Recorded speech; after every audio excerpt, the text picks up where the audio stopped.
Hello. So here I am in front of my closet.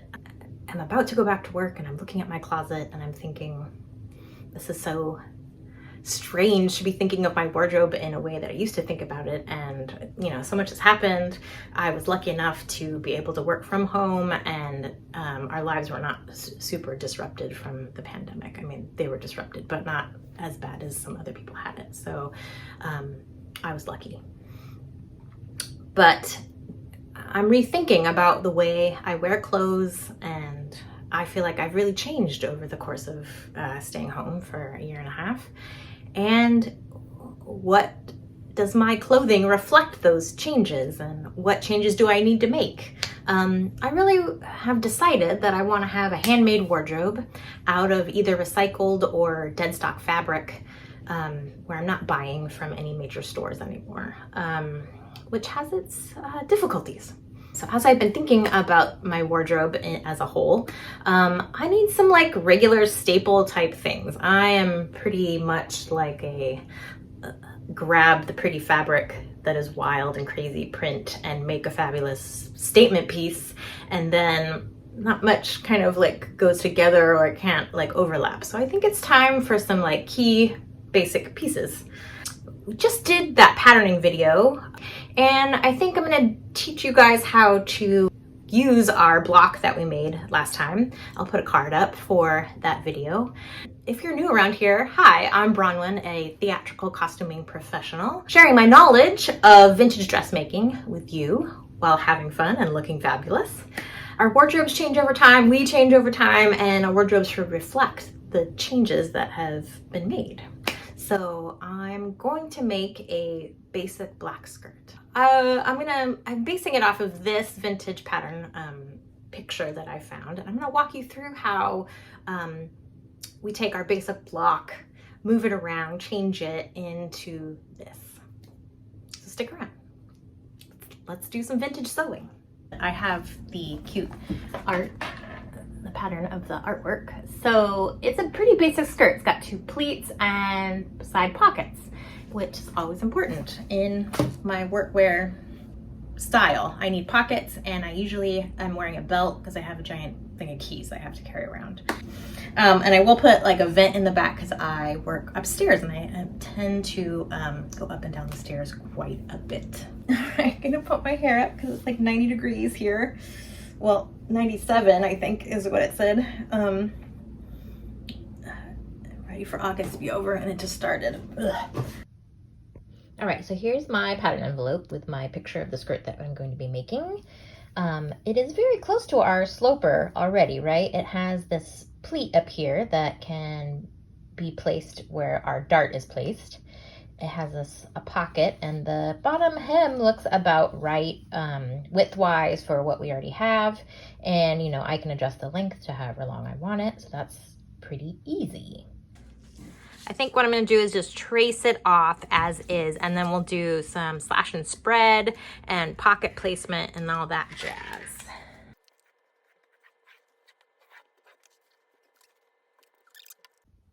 So you may be wondering, like, how do I start flat patterning from never doing flat patterning? There's tons of tutorials online about flat patterning, but also there are tons of books that have all this information in them, and I'm going to show you some stuff right now. But it is hard for a lot of people to understand what's happening, right? We're taking a picture that's a 2-dimensional thing of a 3-dimensional thing, and then thinking about what it looks like 2-dimensionally flat is kind of a lot for your brain to jump through all of those hoops. So if this is not making sense right away, you're not alone, okay? I just want you to know that. All right, back to our skirt that we want to make. So in one of my patterning books, this one is actually from my patterning class, and it is like a amalgamation of stuff that my teacher put together. So I can't even tell you where this pattern is from, sorry. But there's tons of patterning books out there, and they all have different stuff in them, so just start collecting. So basically, this is like a draft of like what to do to take your sloper to get this skirt, okay? And this skirt looks pretty close to what we're kind of going for, right? like it's a little bit wider at the top. Now it doesn't have pockets, but we can see how they achieved those pleats. So they took this dart and they're going to draw a line, and then we're going to expand to get a deep pleat here. Okay, so we're going to take this as a guide to make our skirt. Okay, so I have cut my floper out on my paper, and we're going to draw some lines on here. We're going to figure out where this pocket is, and we're going to use our existing dart as the start of our pleat. So we need to get sort of like where this pocket line is going to be. And there are a lot of hands and stuff in the way, so it's going to be kind of like a guesstimation. But it does look like there is at least 1 inch or 3/4 of an inch maybe. Let's sort of put my ruler here and we'll do a little figuring out. I think 3/4 maybe looks about right on the distance there. And then let's try 5 inches down for that pocket. Oh, that looks too short. Okay, so I'm gonna say maybe it's at 6. That's looking better. So like my angle here from pleat to pocket, maybe even a little bit lower. Maybe that's like 6.5. So I'm gonna go ahead and draw that in. We're gonna start there. We're gonna see where this is. We're gonna make a mock-up, so it'll be fine. We'll just see how that goes. So this is gonna be now our pocket, where that pocket will be, okay? But first, I wanna mess with our pleat. So we're gonna use our dart, but this is not enough of a amount of fabric really to make that pleat look as deep as this. So we're gonna have to slash and spread. So I think I want that slash to kind of come over to here. Now this is something that I have experience with, so this is me guessing that it's gonna work because of the experience I have, okay? You know, you could take it all the way down to the hem if that's where you'd rather have that be, but I kind of want like the fullness to come from over here. So now we're gonna cut on that slash line.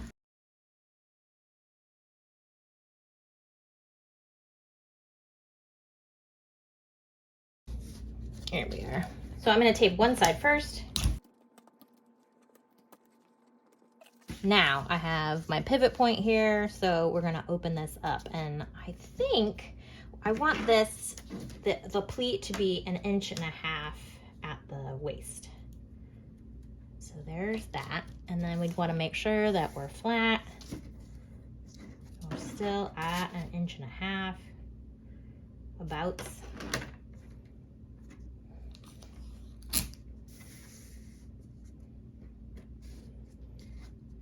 Tape that guy all the way down. All right, now I'm gonna start playing with that pleat. And it goes towards the center.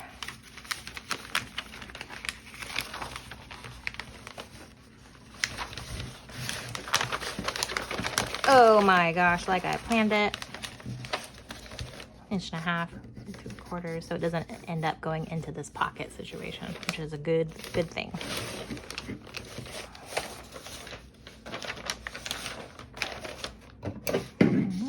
Clean that up to here. All right, now we got to deal with this whole pocket nonsense. So I'm going to go ahead and cut on the pocket line. So I ended up rolling my paper the other direction that it was on the roll so that it would lay flat. I don't have to fight with it anymore. Okay, so I can see my pocket line here, and I want to make that bigger, and I think about the center, or maybe like about 1/3 of the way on this line. I'm not making that a, crazy mathematical thing. You can if you want. I don't feel like it's necessary. So this can be my slash line. So we're gonna open this up.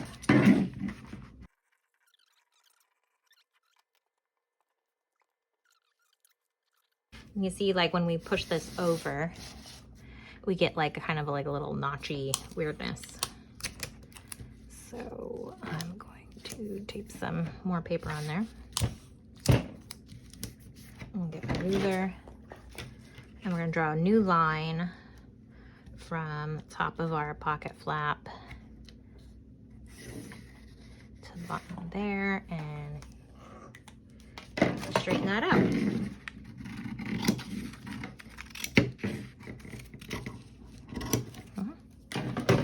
Pretty, pretty. All right, so now it's a 1/2 inch longer, right? And it's going to poke out when it goes out into that side seam. Okay, so I grabbed a pocket pattern that I like. This is actually from the Gertie scout dress that just came out. And it does have seam allowance on it, but I like a big pocket, so I think we're just gonna fake it till we make it here. So I have untaped my little, that pocket edge. So this is the side seam. So I'm gonna just trace that on, and then I'm gonna mark where, a notch where the tip of that ends. And I'm gonna go ahead and trace this giant bucket. I'm gonna have to feather that out where it matches the waistline.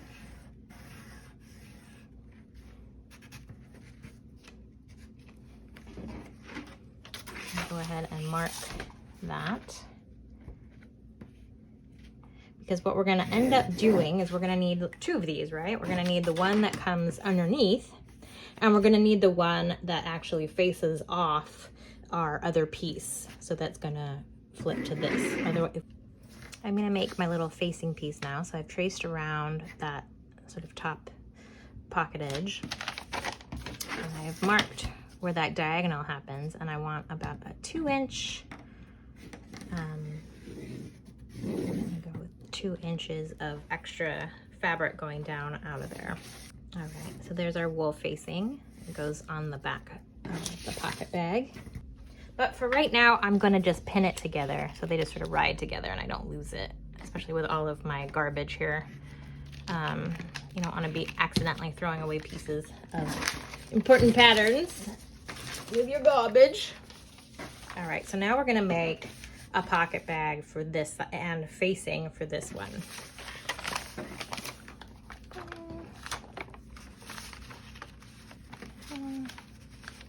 It's about here. So I just wanna make sure I have enough paper back there. All right. You can use pattern weights or pin your paper to the table if you have that luxury, just so I know where it is. I'm gonna grab my other bit of pocket. And I can kind of see, my line here. It's a little bit longer, which is good. And I'm gonna go ahead and trace around. Whoop. You would do it cleaner than me, right? Probably. Okay.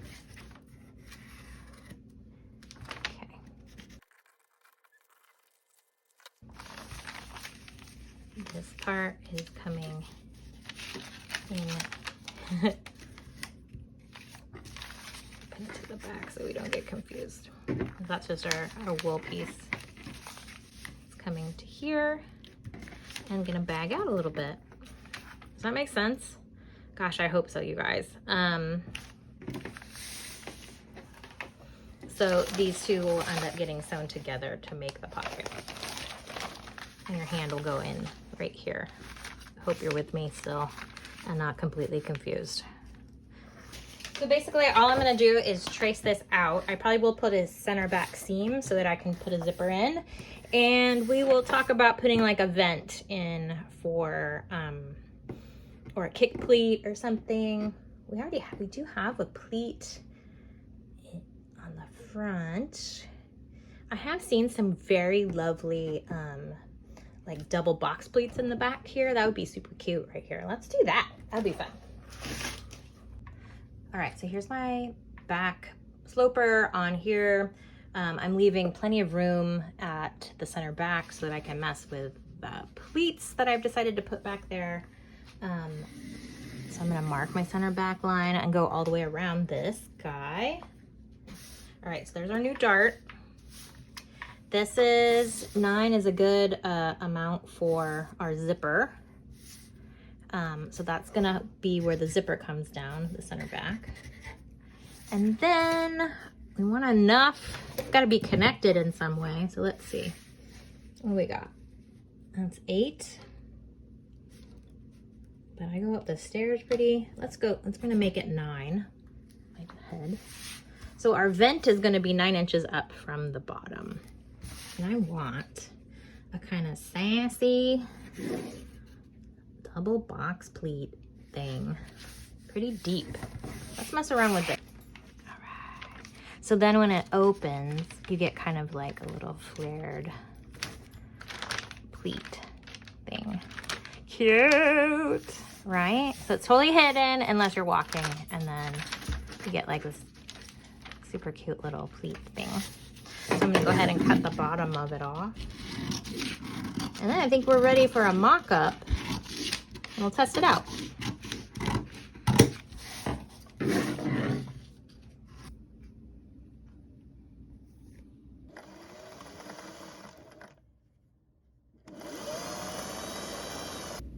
My mock-up on, and it's looking really good. I like this pleat better, whatever I did here. I need to clean that up a little bit so they look exactly the same. But I love the pockets, comes in at the waist. Pocket sticks out, plenty of room for my phone, hand, keys, whatever I got going on. A waistband on there maybe. Might need to come up just a bit. I'll really look at that in the mirror. Lengthwise, I like the length that it's hitting right now, so I think I want to add plus hem. So I will do that. How cute is that, right? Woo! Adorbs. So I picked up this wool at an estate sale. It's quite nice. I mean, it's been in storage for a while. It does have some strings and stuff on it. It's quite a bit, so I'm hoping to get a skirt and maybe even a jacket out of it if I am careful with my cutting. You know, sometimes you find the fabric and then you decide to make the project. Sometimes you have a project in mind and you have to wait around until you find the right fabric for the project. This time it kind of lined up kind of perfectly. Like I was thinking that I needed some black, like a black skirt, and then the black wool showed up. So kind of almost manifested it, I would say. Awesome. Okay, so I have my skirt laid out. I have lengthened it. So I've put, I had a 2-inch hem on my mock-up, and then I'm adding a 2-inch length for the new hem. And I did clip just a little, like, it was like almost like 3/16 of just a little bit of a scoop here in the back. And I have it all chalk marked, so I have chalked the seam line, and then I'm adding some seam allowance to cut. And here it is on the lining. So cutting a skirt lining, I always add a little bit of extra to the lining because our wool does stretch a little bit on that cross grain, and you don't want your lining to split. So I'm cutting a little bit extra on this side seam edge on the back, and I've just added it to the front on the fold. I am also, I have put some chalk lines because this is the lining and I'm not messing with the pocket. All the pocket guts will be just sort of inside the lining. So I'm just adding back my that little side bit to that lining section. I hope that makes sense. So here's the pleat and the pocket flap.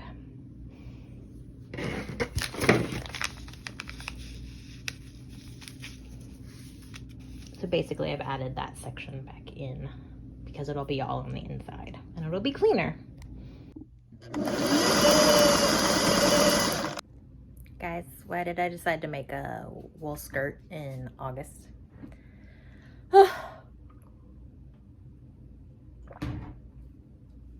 Sheesh.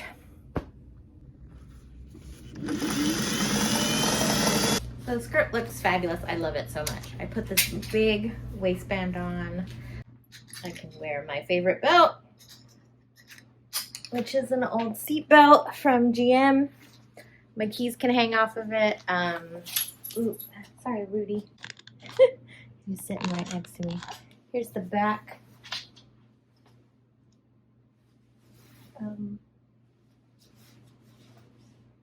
Looks great. I am going to be taking a bit of a sabbatical, I guess you would call it, or a break from YouTube.